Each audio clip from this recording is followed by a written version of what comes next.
The hum of Helix 7's atmospheric processors never stopped. But here in the night bazaar, it mixed with voices hawking salvage tech, exotic foods, and things that shouldn't be sold at all. Joran Kellick pulled his worn jacket tighter against the recycled air that always carried a metallic bite this deep in the station's belly.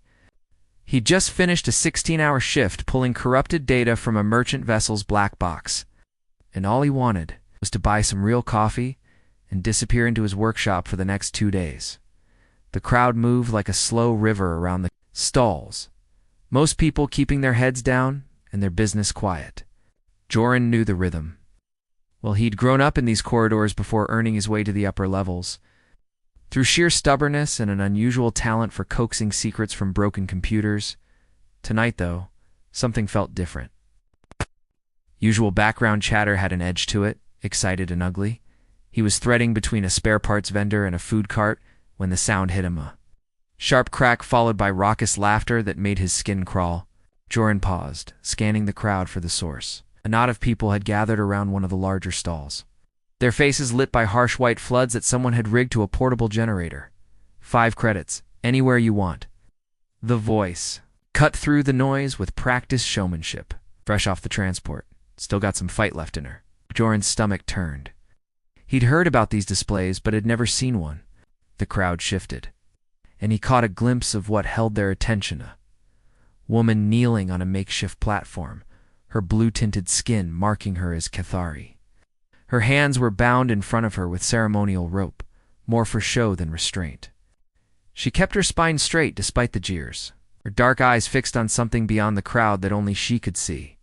The man running the show was thick through the middle, wearing a merchant's vest over a stained shirt, held a neural prod in one hand and a fistful of credits in the other. "Come on, don't be shy. She's used to it by now, aren't you, sweetheart?" The woman didn't respond, which seemed to delight the crowd even more. Jayor told himself to keep walking. This wasn't his problem.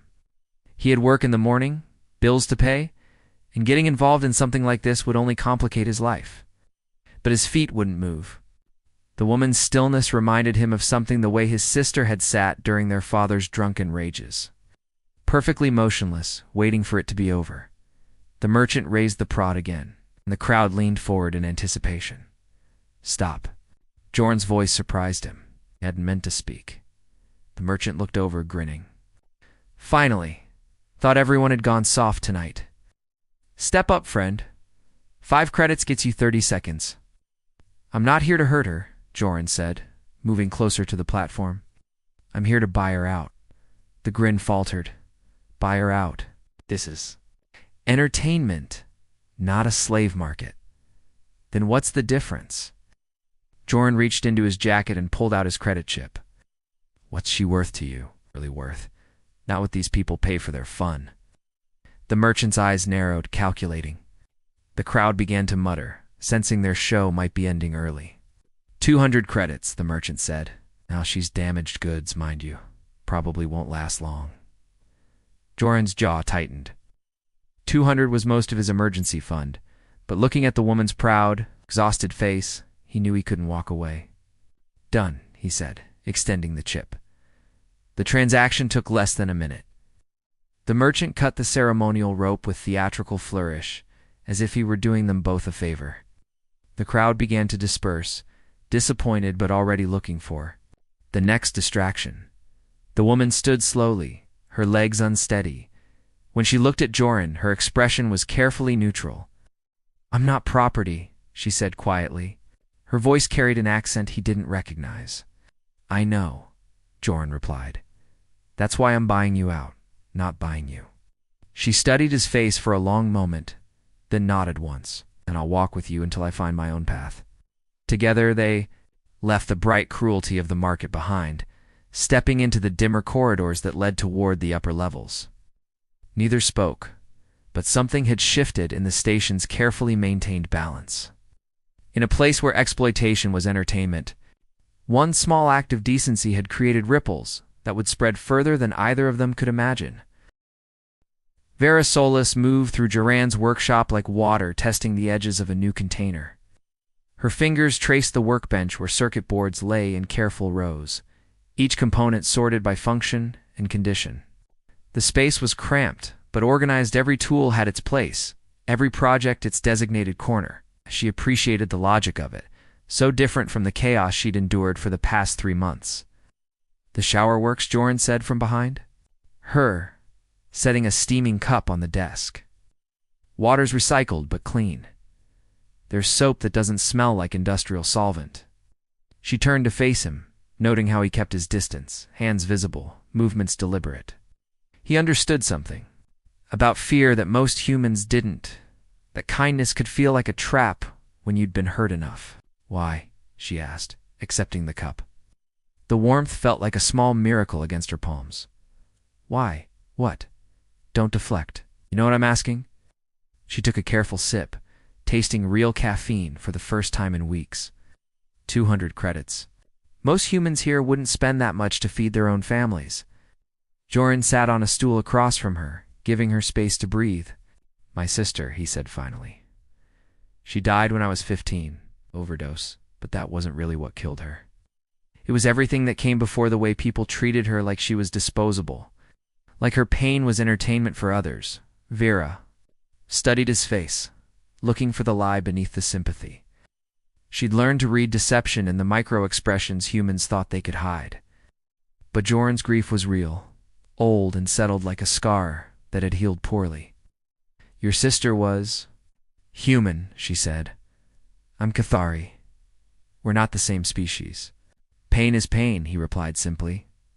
She wanted to argue, to point out the fundamental differences in their biology, their social structures, the way human neural patterns differed from Cathari, emotional resonance. Instead, she found herself setting down the cup and rolling up her sleeves. The neural burn marks ran from her wrists to her elbows, geometric patterns where the prod had touched her skin. The wounds were healing, but slowly. Cathari physiology processed electrical trauma differently than human tissue. "How long?" Joran asked, his voice carefully neutral. 3 months on the entertainment circuit, 6 months before that in processing. They said my transit papers were irregular. She traced one of the marks with her fingertip. "On Cathari, these patterns would tell a story where I'd been, what I'd learned, who I'd served with honor. Here, they're just proof of what humans will pay to watch."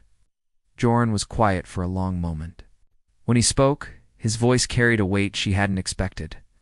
"I've been pulling data from damaged systems for 8 years. Corporate black boxes, personal storage units, government archives that accidentally got corrupted. You know what I've learned?" She shook her head. "The important things are always hidden in the fragments. Pieces people think are too broken to matter." He gestured toward his workbench. "That circuit board there? Fried in a plasma storm, supposedly worthless, but buried in the damaged sectors are navigation logs that prove 3 merchant families have been falsifying their trade routes for tax evasion." "What's your point?" "My point is that broken doesn't mean worthless, and surviving doesn't make you weak." He met her eyes directly. "Those marks on your arms, they're not just scars. They're proof you didn't break when they tried to break you." Vera felt something shift in her chest, a loosening of tension she'd carried so long it had become part of her breathing. She'd expected pity, charity, or the kind of conditional kindness that came with unspoken debts. Instead, Joran offered something rarer, respect for what she'd endured. "I need work," she said, the words coming easier now. "Real work, not the service sector. Positions they offer my kind. I have training in environmental systems, atmospheric processing, hydroponics management, but my credentials were confiscated when they detained me." "Henrik Voss runs the processing facility on level 12, Joran said. "He's fair, and he needs skilled workers. I can introduce you, but the choice to hire you will be his. And if he says no, then we try somewhere else. If that doesn't work, we try again." Joran stood, moving to a storage cabinet. "But first you need to decide something. Are you staying because you have nowhere else to go, or because you want to build something here?" The question hung in the recycled air between them. Vera looked around the workshop again, seeing it differently now, not as a refuge, but as a foundation. A place where broken things were made whole, where fragments became something valuable again. I want to build, she said finally. Jore and nodded, and pulled a small device from the cabinet, a personal data pad, older model but functional. Then let's start with getting your credentials back.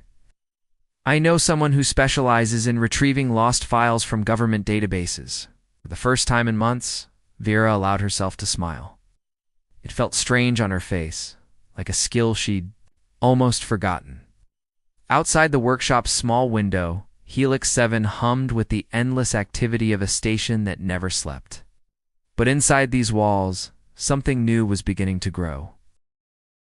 Henrik Voss arrived at the processing facility an hour before his shift officially began, as he had every day for the past 18 years.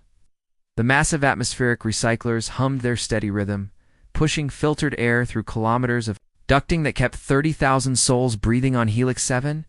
He liked the early morning quiet, when the only sounds were mechanical, honest sounds that didn't lie or make excuses. He was reviewing the day's work orders when Joran Kellick appeared at his office door with a blue-skinned woman Henrik didn't recognize. The data specialist looked nervous, which was unusual. Joran had restored 3 critical system logs for Henrik over the years. Their professional relationship had been straightforward, competent work for fair pay, no complications. Henrik, Joran said, stepping into the office, I'd like you to meet Vera Salas. She's looking for work in environmental systems. Henrik's experienced eye took in the woman quickly. Cathari, obviously with the characteristic blue-tinted skin and dark hair that marked her species. Her clothing was clean but worn. She carried herself with the careful posture of someone who'd learned to make herself small in dangerous spaces. But her eyes were alert, intelligent, and when she met his gaze directly, he saw something that impressed him. She wasn't asking for charity. Environmental systems is specialized work, Henrik said, not unkindly. What's your background? Vera stepped forward, producing a small data pad. Atmospheric engineering certification from the Ketharai Technical Institute. 6 years managing life support systems on long-haul cargo vessels. Specialized training in crisis intervention, maintaining breathable atmosphere during equipment failures, contamination events, and hull breaches. Henrik accepted the pad, scrolling through credentials that were more impressive than he'd expected. The certifications were legitimate, cross-referenced with Federation databases. Her service record showed commendations for keeping crews alive, in situations that would have killed less skilled engineers. These are good, he admitted, but they're Cathori credentials. Human systems work differently. The principles are the same, Vera replied evenly. Gas mixture ratios, pressure differentials, filtration, efficiency, bacterial contamination protocols. Physics doesn't change based on who built the equipment. Henrik found himself nodding. She was right, and she'd said it without defensiveness or pleading. Just facts stated clearly. The problem isn't your qualifications, he said, setting the pad on his desk. It's station politics. I hire a Cathari for environmental systems. Some people are going to have opinions about it. What kind of opinions? Joran asked. Henrik leaned back in his chair, considering how much truth to share. It's the kind where 3 board members start. Asking why I'm giving critical infrastructure jobs to outsiders when human workers need employment. The kind where maintenance requests start getting delayed if certain council members think I'm being too progressive. Vera's expression didn't change, but Henrik caught the slight tightening around her eyes. She'd heard this before, probably many times. On the other hand, Henrik continued, I've got 2 atmospheric engineers retiring next month, and finding qualified replacements isn't easy. Most humans with those credentials can get better paying jobs on the inner worlds. Station work is dangerous, understaffed, and underfunded. He stood and walked to the window overlooking the main processing floor. Massive cylindrical scrubbers rotated slowly, pulling carbon dioxide and toxins from the station's air. The equipment was old, constantly breaking down, held together by the skill of engineers who understood that 30,000 lives depended on their competence. Tell me something, Vera, he said without turning around. 3 weeks ago we had a methane leak in Sector 7, trace amounts, but enough to be dangerous if it accumulated. My team took 4 hours to locate and seal it. How would you have handled it? Vera was quiet for a moment, thinking. Methane has a lower density than standard atmosphere. I'd have started with the upper ventilation channels, working downward in a grid pattern. Use portable sensors to map concentration gradients rather than searching randomly. If the leak was slow, the highest concentrations would cluster near the ceiling in areas with poor air circulation. Time estimate is maybe 2 hours. If the space was particularly complex, Henrik turned back to face them. Found it in the lower ducting. Took them most of the day because they started with the standard protocol instead of thinking about gas behavior. He walked back to his desk and picked up Vera's datapad again. I'm going to offer you a probationary position. 3 months, full pay, same benefits as any human engineer. If you perform well, it becomes permanent. If the politics get too complicated, he shrugged. We'll deal with that when it happens. Vera's composure cracked, just slightly a flash of relief, quickly controlled. Thank you. Don't thank me yet, Henrik said. The work is hard, the equipment is temperamental, and some of your human colleagues might not be welcoming at first. But if you're half as good as these credentials suggest, you'll prove yourself quickly enough. He extended his hand, and after a moment's hesitation, Vera shook it. Her grip was firm, confident. Report for duty Monday, 0600 hours. Bring work, clothes, and expect to get dirty. We'll start you on secondary systems until you're familiar with our specific equipment. As Joran and Vera left his office, Henrik returned to his work orders, but his mind wasn't entirely on the day's tasks. In 18 years of managing this facility, he'd learned that good engineers were rare, regardless of species. Politics and prejudice were luxuries. He couldn't afford when people's lives hung in the balance. The atmospheric processors hummed their steady rhythm, and Henrik found himself hoping that he'd just made a decision that would keep them running smoothly for years to come. Quinn Marsh had been walking the same security patrol route for 3 years, long enough to know that Helix 7's night shift revealed the station's true nature. While the day crowds moved with purpose workers heading to shifts, families going about their business, the darkness brought out different people with different needs. Most of it was harmless. Off-duty miners drinking away their shifts, young couples finding privacy in the observation decks, small-time traders conducting business they preferred to keep unrecorded, but tonight felt different. Quinn paused at the intersection of corridors 7 and 12, adjusting the weight of the stun baton on his belt. 26 years old, third-generation station security. He'd inherited his father's badge number and his grandfather's idealistic notion that the job meant protecting people. Recent events had been testing that idealism. The incident report on his datapad made for uncomfortable reading. 3 nights ago, Cathari woman had been removed from what witnesses described as an entertainment display in the night market. The man running the showdex, Carlin, claimed theft and property damage, but his story had holes. The responding officer had filed a minimal report and closed the case without interviewing witnesses. Quinn knew the responding officer. McTorrens, 15-year veteran, 2 years from retirement, the kind of cop who'd learned to see only what wouldn't create paperwork. In fairness, the night markets existed in a legal gray zone that made enforcement complicated. But reading between the lines of Torrens' report, Quinn suspected something more troubling than simple negligence. He made his way toward the market district. Noting the usual late-night activity, food vendors preparing for the morning rush, maintenance crews working on the environmental systems, a few insomniacs nursing drinks at the all-night cafe. Normal sounds, normal rhythms. The market area was quieter than usual.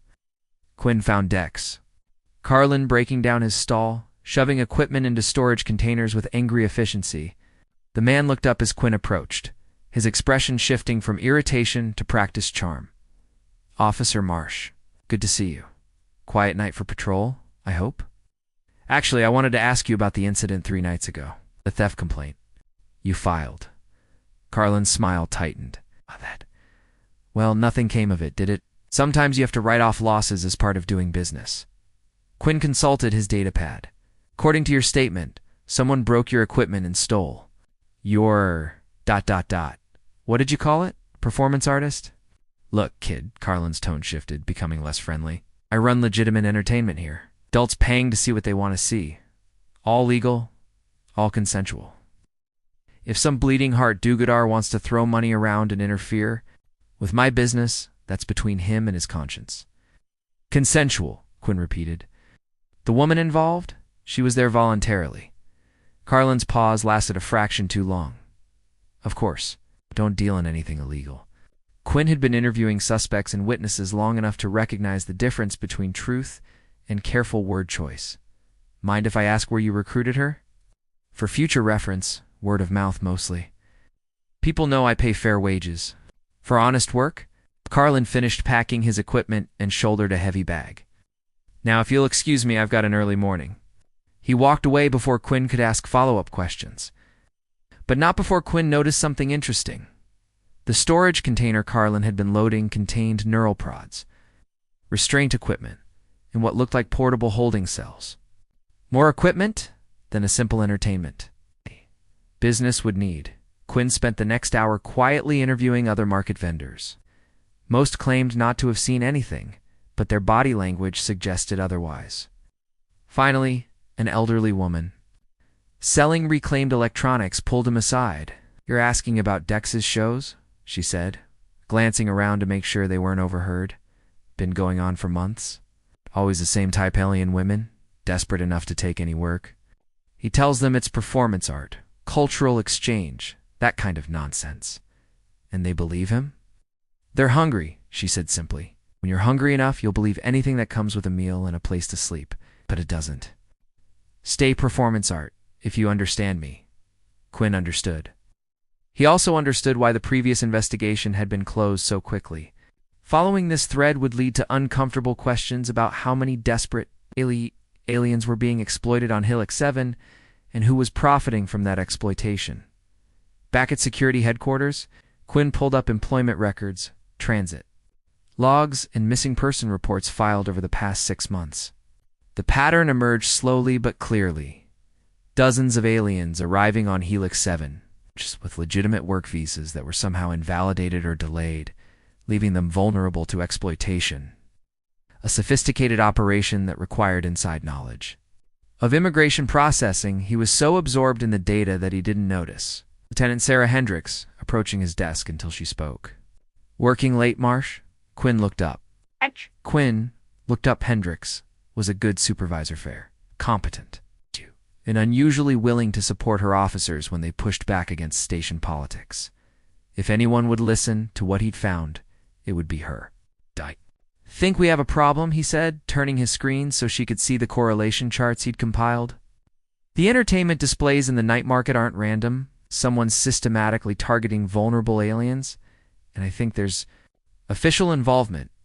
Hendricks studied the data for several minutes, her expression growing increasingly serious. This is good police work, Quinn, but investigating it properly is going to step on some important toes. I know, but if we don't, I'm not telling. You not to investigate, she interrupted. I'm telling you to be smart about it. Document everything. Build an airtight case, and be prepared for resistance from places you don't expect. She paused, considering her next words carefully. There's something else you should know. 3 days ago, a data specialist named Joran Kellick intervened in one of these displays. The woman he helped Verisalis just got hired at the atmospheric processing facility. Henrik Voss vouched for her qualifications personally. Quinn felt pieces clicking into place. You think this is connected? I think good people doing the right thing can create opportunities we didn't have before, Hendrik said. I think it's time we started building a case that might actually lead to convictions. As his supervisor walked away, Quinn returned to his data analysis with renewed purpose. Somewhere in the maze of corrupted paperwork and bureaucratic delays was evidence of a conspiracy that turned desperation into profit. Finding it would be dangerous, politically complicated, and probably career-limiting, but for the first time in months. Quinn felt like he was doing real police work instead of just maintaining the status quo. The ripples from one man's moment of conscience were spreading farther than anyone had imagined. And Quinn intended to help them reach every corner of Helix 7's carefully hidden darkness. 6 weeks later, the changes were subtle, but unmistakable to those who knew where to look. Verisalis had become the atmospheric processing facility's most requested engineer for emergency calls. her ability to diagnose system failures quickly, earning respect even from initially skeptical colleagues. Quinn Marsh's investigation had grown into a joint task force with Lieutenant Hendricks. Their evidence files now thick enough to support multiple indictments. And Joran Kellick had discovered that his workshop had become an unofficial sanctuary for aliens seeking legitimate help instead of exploitation. The meeting convened in Henrik Voss's office after hours. When the processing facility's night crew could handle routine operations without supervision, Henrik had suggested the location-neutral ground that belonged to none of them individually but represented something they all valued: its honest work in service of keeping people alive. Ow. "Show them what you found," Hendrik said to Quinn, who spread a series of data crystals across Henrik's desk. 43 cases in the past 8 months, Quinn began. Aliens arriving with valid work permits that get tied up in bureaucratic delays. While they're waiting for resolution, they're vulnerable to exploitation. The delays aren't random. Someone in the immigration office is flagging specific cases. Vera studied the data, her expression growing darker as she recognized patterns she'd experienced firsthand. They target specific skills and backgrounds. People with technical training who would be harder to replace if they disappeared completely. "Which brings us to the good news," Joran said, producing his own datapad. "I've been working with a contact in the administration complex. Turns out the immigration database has some interesting corruption patterns that, when repaired, reveal the original processing dates for these permits." Henrik raised an eyebrow. Meaning most of these delays were artificially created. "The permits should have been approved weeks or months ago," can prove deliberate interference. Hendricks nodded approvingly. "That gives us grounds for criminal charges, not just administrative violations. But we need more than data corruption to build a case that will stick." "We have testimony," Vera said quietly. "Not just mine. I've been talking to others who've been through the entertainment circuit. They're scared, but they're willing to speak up if they believe something will actually change." The room fell silent as the weight of that statement settled. All of them understood the courage it took for exploitation victims to come forward, especially when their legal status remained precarious. "There's something else," Quinn added. "Dex Carlin isn't the only one running these operations, and he's not at the top of the food chain. We've identified at least 3 other operators, and they're all paying fees to someone higher up the hierarchy." "Protection money?" Henrik asked. "More than that. They're getting inside information about which aliens to target. When immigration raids are scheduled, which security patrols to avoid, this goes deeper than one corrupt clerk." Hendricks leaned back in her chair, considering the implications. "If we're going to move on this, we need to move decisively. Once word gets out that we're investigating, evidence will disappear, and witnesses will relocate to places we can't reach them." "What do you need from us?" Joran asked. "We keep doing what you're doing," she replied. "Joran, your workshop has become a known safe haven. We need you to continue providing that service, but now you'll be documenting every case that comes through your door.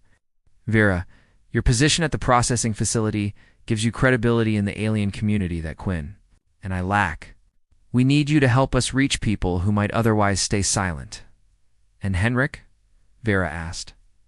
Henrik smiled grimly. "I keep hiring qualified workers regardless of their species, and let the politics work themselves out." Amazing how quickly prejudice fades when people realize their air recycling depends on competent engineers. "There's one more thing," Quinn said, hesitating. "Once we start making arrests, there's going to be retaliation. Not just legal challenges, but economic pressure, social ostracism, maybe worse. Everyone in this room needs to understand what we're risking." The silence stretched as each person considered the personal cost of seeing this through. Vera was the first to speak. 3 months ago, I was kneeling on a platform while humans paid money to hurt me for entertainment. Tonight, I'm sitting in a room with people who believe my life has value beyond what others are willing to pay to destroy it. She met each of their eyes in turn. "I'll take whatever risks come with protecting that." Joran nodded. "I have a sister's memory to honor and a workshop full of broken things that deserve to be made whole again. Count me in." Henrik stood and walked to the window overlooking the processing floor. 18 years I've been keeping this station breathing. "We're going to clean up the air We might as well clean up everything else while we're at it. Hendricks gathered the data crystals, her expression resolute. Then we're committed. Quinn, start preparing arrest warrants for the immediate operators. Joran, I need detailed records of everyone who's come through your workshop in the past. Month Vera, begin reaching out to potential witnesses carefully, but systematically. When do we move? Henrik asked. Soon, Hendricks replied. But not until we're certain we can protect the people brave enough to help us. This isn't just about stopping the exploitation, it's about building something better to replace it. As the meeting dispersed, each person carrying their assignments into an uncertain future. The atmospheric processors hummed their steady rhythm. But tonight, the sound carried something new, the promise that sometimes, when good people refuse to look away from cruelty, the very air can change for the better. Outside Henrik's window, Helix 7 continued its endless rotation through space.